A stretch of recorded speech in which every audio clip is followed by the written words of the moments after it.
Good evening. Happy Saturday, my YouTube family and friends. It's me, Bridget, from Bridget and Justin, starting from scratch. Hello. I hope everyone's having a good weekend. Much warmth and blessings sent your way, okay? So today I want to talk about my experiences on Set Your Line. Now, if you watched my video yesterday, I was talking about my experience on antidepressants, okay? And the last one I was on for a while was Cymbalta. So that's the video you'll see yesterday. It was a pretty good video, and you know, we're in the beginning of the year. I know a lot of people are making a lot of changes in their lifestyle, and I just wanted to shed some light on, you know, a little bit of mental health, you know, related topics, because they mean a lot to me, and they mean a lot to a lot of other people. Okay, so let's get started.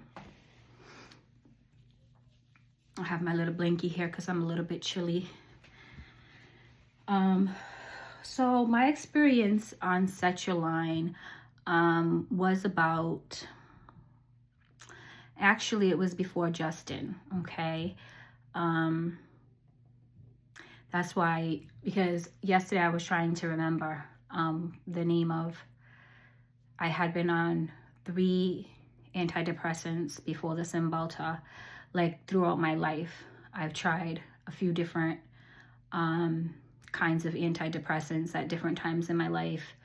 You know, when I was going through situational things to see if they would help me. So, yeah, I couldn't remember the name, what it was of the medication that I was on. So I had to think about it, and it was Set Your Line, okay? Set Your Line is AKA Zoloft. Zoloft is the big brand name, and the generic brand.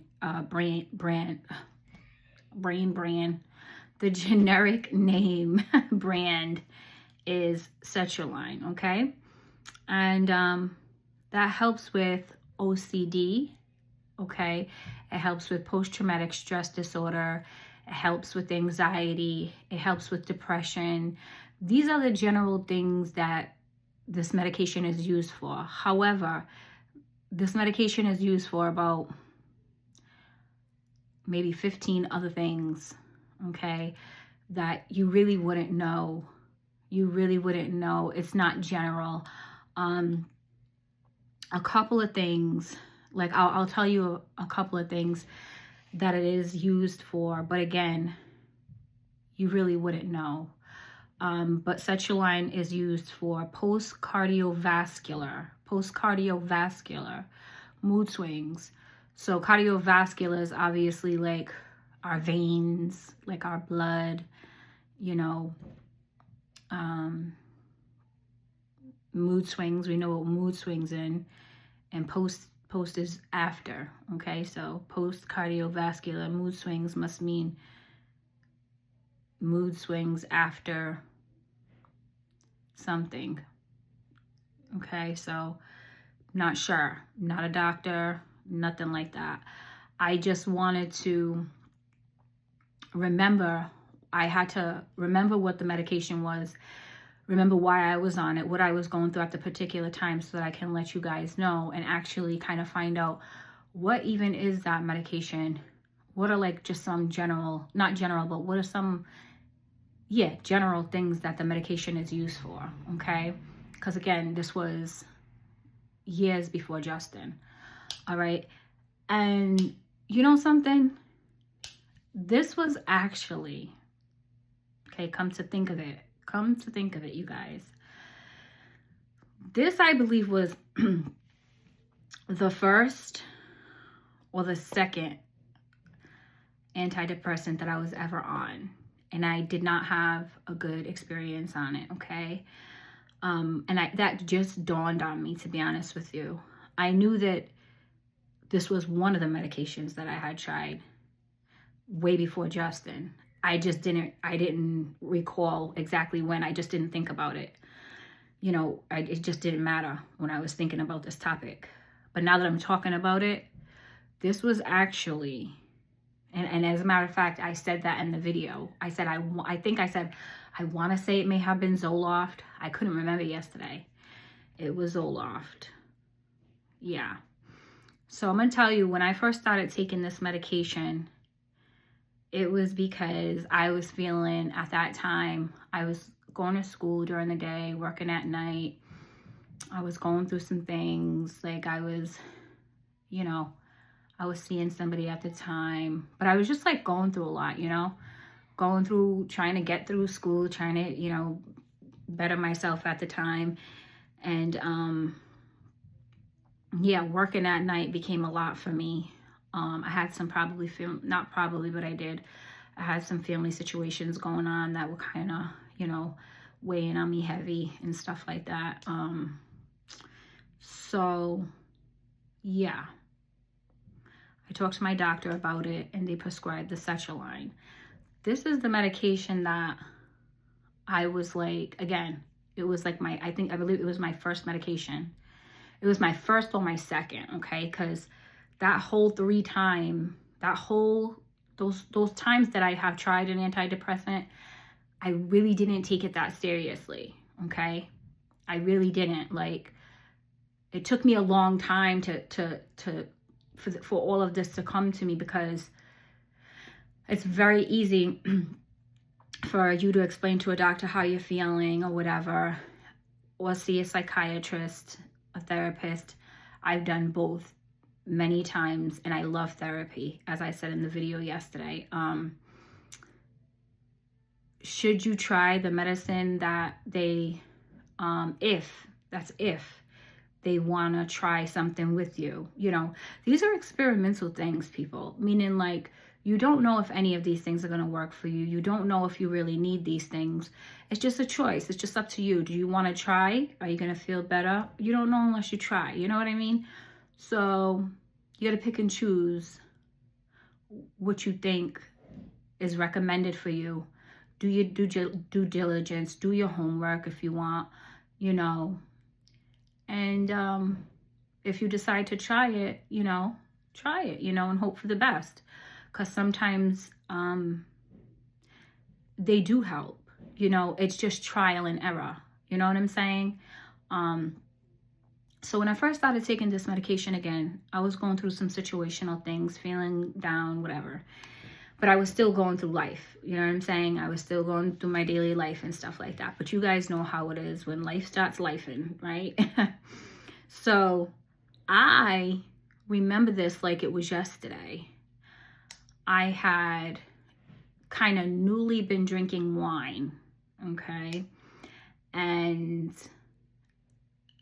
I don't know why. I mean, I know why. It is just, it sounds so silly. The things that you do sometimes and the things that you try because you think you're at that point in life and you see it on TV. You see sometimes the people around you being really adult-like and it looks classy. Certain things look classy and that like a dirty martini. I have a friend, she'll go and she looks like the type, you know, she's very classy, and she orders the dirty martini, and it's like, okay, well, I want one of those things that you have, right? You know, me. And I just can't handle it. Like, I can't handle, everybody's body tolerance is different to things, okay? But did I want to play the part? Absolutely. Have I tried to? A lot of times. You know what I'm saying? To this day, I don't drink now. But to this day, I do not know what drink ever suited me well. Because I would try different things that either were in style or that I saw other people drinking, because I started drinking later on in life. So I didn't really know what suited me well. And at the end of the day, so like I would try some things and get sick either right away or the next day. Every now and then, some things I would try that the next day I wouldn't get so sick. So I just never really knew what agreed with me and what didn't, right? But there comes a point where sometimes you just think that it's the thing to do when you're, you know, younger and you're going out with your friends And again, they're very classy and they just hold their liquor really well and they like know what they want. It's like you just think automatically your body's going to respond the same. You know, I wasn't really thinking about, you know, the dynamics, right? But I can't really hold liquor well. You know, like it saturates me. It doesn't make me feel good. It'll make me feel good probably, depending on what it is, it'll probably make me feel good way before. Maybe like the first half an hour, possibly 2 hours, because I'm talking and, you know, how you're having a drink with your girlfriends and everything's fun and you're really talking now, right? And you're really thinking, yeah, you're really having fun, right? You really want to go here, there, and everywhere. You get so hungry, you know, everything after you drink. But those were just times in life, you know, when I was younger. There was a little bit of fun in it, but the fun was not getting sick from having the drink. Me, I'm a lightweight, and I would try to hang with, I would say, the big dogs, because the couple of friends that I'm talking about, they just handle their liquor well. Like, you know what I mean? And I admire that. I mean, if you're going to drink, handle your liquor well, right? So, anyway, I started taking this medication and I didn't know you really wasn't supposed to drink on this. Now, this was a long time ago, guys. This was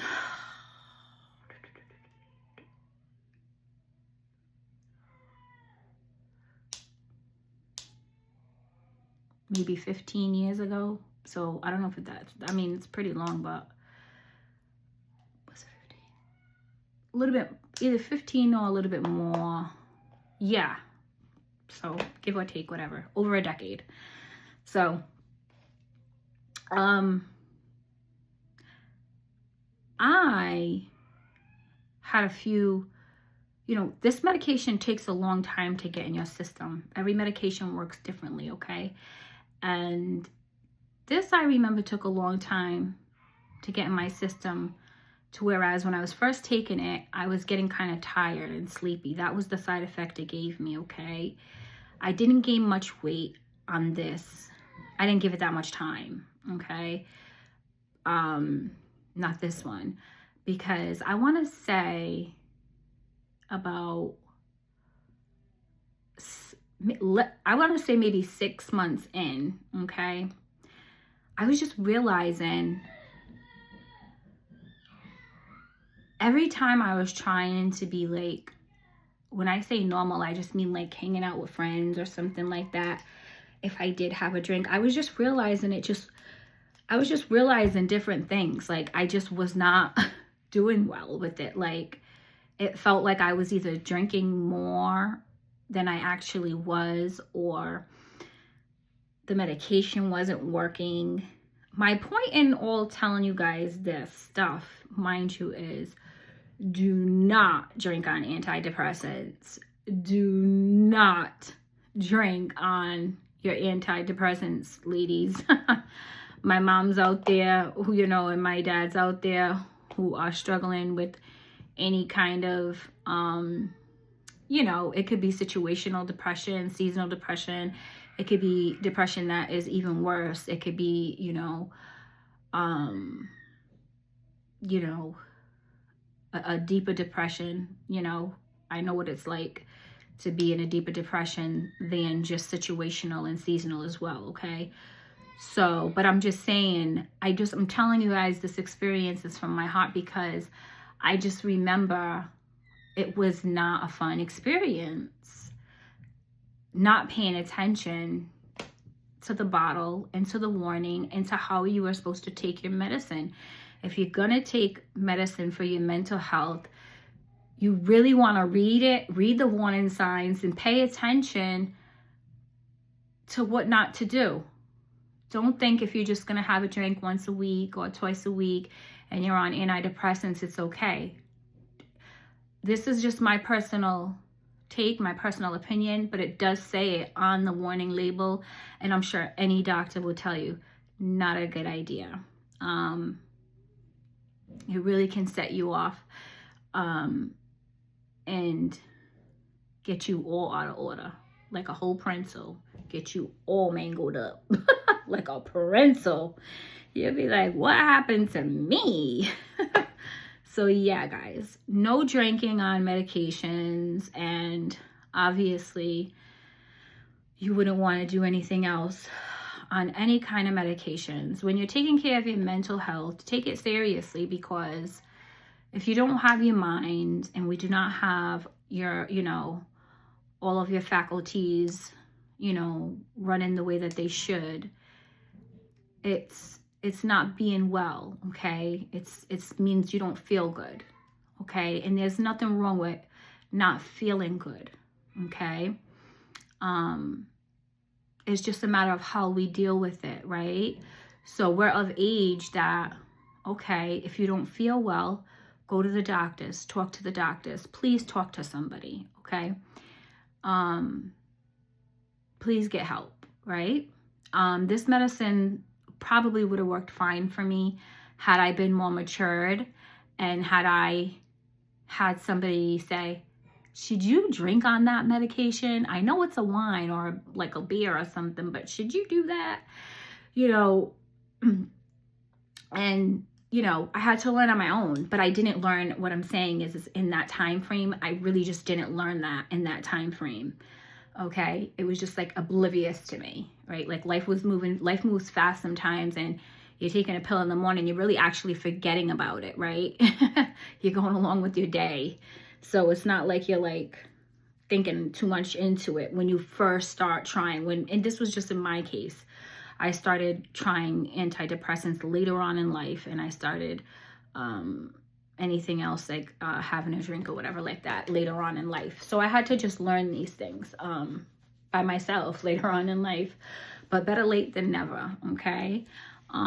Everybody has their own journey, and this is a judgment-free zone. Let me just let you know that right now.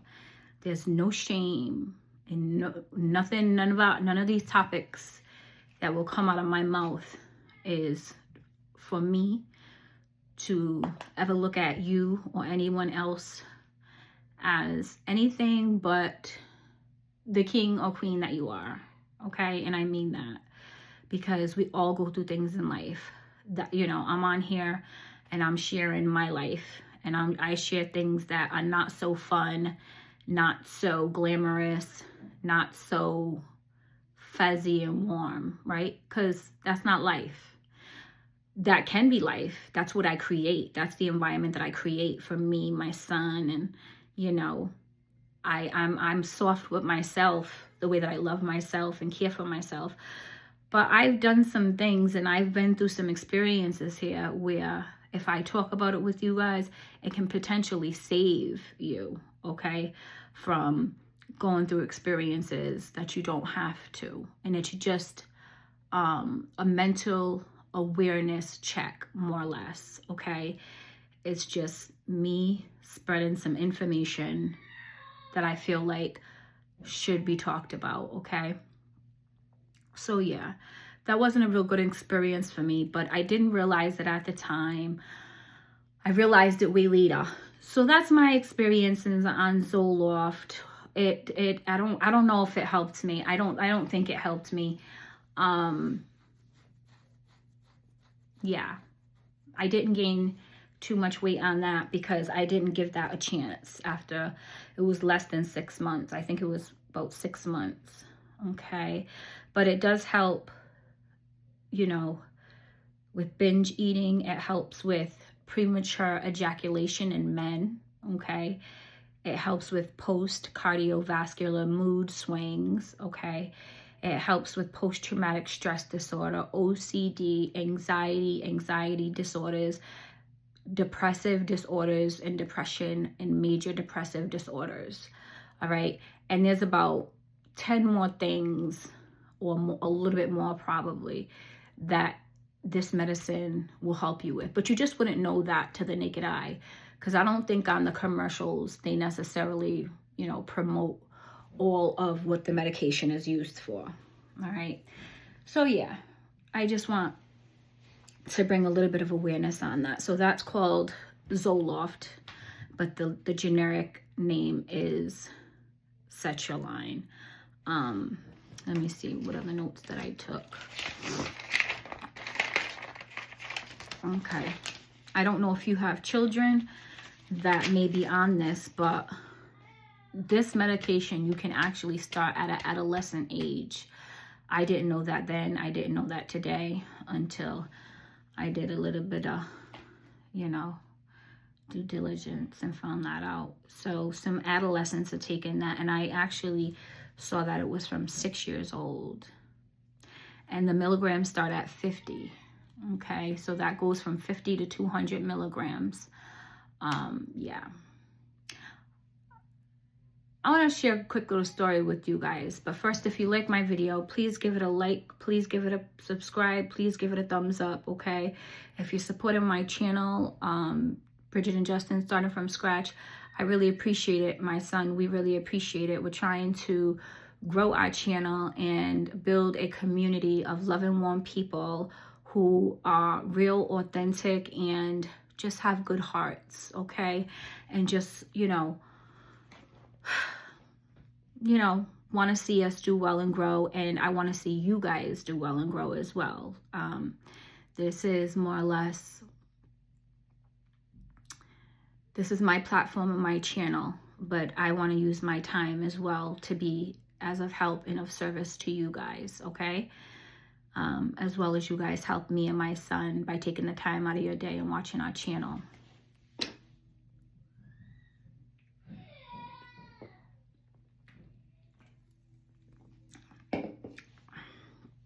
Tootie, I hear you in there. My baby. I hear you in there, Tootie. I miss my baby, even when I'm away from him just for a little few minutes. He's so much fun. You can just hear him in there. So anyway, I'm going to tell you guys just a little quick story, okay? I'm not going to spend too much time on this because it's sad. When I was 15 years old, I lost one of my best friends. So I was 15, so she was no older than 16. And obviously, I would never say any names or anything like that. I have so much love and respect, excuse me, for her family. And this is kind of like, if anybody who knows me comes across my channel, you will probably know what I'm talking about. But she was my age, right? One of my best friends, like my family. I loved her so much, you guys. And she was depressed, right? And her parents, I think they tried one medication. I don't know exactly how it went because we were young, so we didn't ask any questions, okay? This is just something that happened. And I mean, her and I did a lot of things together, from me sleeping over her house to going to Bible study, to going to church, to going to the hall, I should say, riding bikes, eating, playing with dolls, playing games, laughing. She had the most contagious, beautiful, fun, funny laugh. Anyhow, beautiful girl, smart, someone I looked up to. But anyway, from what I know, I don't know if I should be talking about this. I mean, I guess it's okay, all right? But again, you know, obviously I'm not putting any names out there. I would never, ever do that. But I guess these topics run deep with me because I have some background in losing somebody at a very young age. So that's what I will say, okay? Because I don't know the logistics, but I know that there was a medication that she took, okay? And I just know that things didn't work out well for her, okay? And she's not with us anymore, all right? And so getting that news when I was 15, it stuck with me, you guys. It stuck with me for the rest of my life, because I'm now 45 and I think about her all the time. And I have a lot of questions, and we'll never know, right? It's just some things we'll never know. And I just want to say that was when I was 15, right? And that was trauma. You do not think about those things when you are that young and think it's going to happen that close to home. You really almost don't comprehend it and understand it. I didn't, right? But it stuck with me so long, and I guess it's because it's when I was really little. Not little, but I was only 15, so, I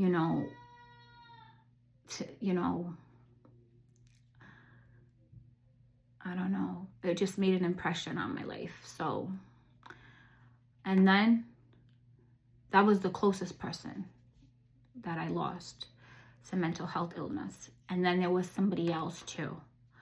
And this was not too long ago. Somebody that I knew, a nice person. And that's what I will say. So it's just important to get out there in the community. This is the biggest thing that I can do right now as far as community, is use my platform today, who knows what other day, to just spread some light and spread some love, spread some sunshine, metaphorically speaking and verbally, to all of my mothers out there who suffer in silence, okay, with post-traumatic, with postpartum depression, depression when you're pregnant, depression through life. Being a woman is not easy. It's not. And even after those times, women are made differently from men. That's why one's a woman and one's a man, right? And I'm a woman, so I can relate to my mamas. I can relate to my ladies. If you have children or not, everybody's been through something. And the impact that it has made, I don't know. And I hope it's actually made none at all. I hope that everyone is doing brilliant and wonderful, right? Because really all girls just want is fairy tales and sunshine and roses, don't we, right? Like, we don't like bad news, and we don't like bad feelings of any sort to come our way. But unfortunately, this is the real world. And, even if it's so much on the news, we're subjected to things that are going on right now in this world. And being a mom who bears the children, it hits differently, because we never want our children to go through the things that we've even experienced by either seeing it, listening to it, hearing it, or going actually through it. Like, we love to, we just feel like we have to protect our cubs, right? From the cruelty in this world. So being a woman isn't easy, right? And I've been through some things, but I'll tell you something. It's a beautiful thing being a woman too, okay? I love me. I love me. Today, I love me. And I love being a woman too. And I love being a mom. And yeah, I think that's the best thing that I've ever done in life. Well, I've done some good things in life. I've helped some people in life that needed me at their time and needs. And there's a lot of things that I do love. I'm passionate about a lot of things, but I would say being a mother is the best hat that I've worn yet, because I just love my baby. And yeah, I'm going to love any other babies and cubs to come. So that's for my ladies, and for my men, I know that you guys suffer too. Like, I can't even imagine, because men do not like to open up a lot of the times about things, and they're taught differently. You know, I can't speak for every man, and I can't even really speak for a man. I'm just saying what I gather. And things must not, you know, I know life happens to everybody, right? We're all subjected to life. So if you guys are going through anything, mental wise and stuff like that, health wise, mental health wise, or physical wise, physical health, mental health, you guys want to get to the doctors. You know, I think that maybe prioritizing our health in the beginning of the year is the best gift that you can ever give yourself and give your family. Is prioritizing your mental health and prioritizing your physical health, right? Because without that, you're nothing, right? Because your health is your wealth. Our health is our wealth, right? Now, have we always made healthy decisions? No. But it's a new day, right? So for whoever wants to make a change, you can make that change. You can call the doctors tomorrow. You can set up that appointment for that physical. You can set up that appointment for that mammogram, ladies. You can set up that appointment for that colonoscopy, fellas. You know, you can get on the ball, okay? So if we want to be real and we want to kick in the new year, right, let's kick it in with talking about how much our health is our wealth, because that's really what matters, okay? So I'm going to stop this video there, and thank you for letting me share, okay, a part of my life with you guys and a part of my thoughts. And thank you guys so much for taking the time out of your day to spend with me and my baby in there. He's in there having fun. I'm going to get in there and go check on him and see what I'm going to do next. So I love you guys, and I'm spreading so much warmth and light and love your way, okay? Have a good night. Blessings.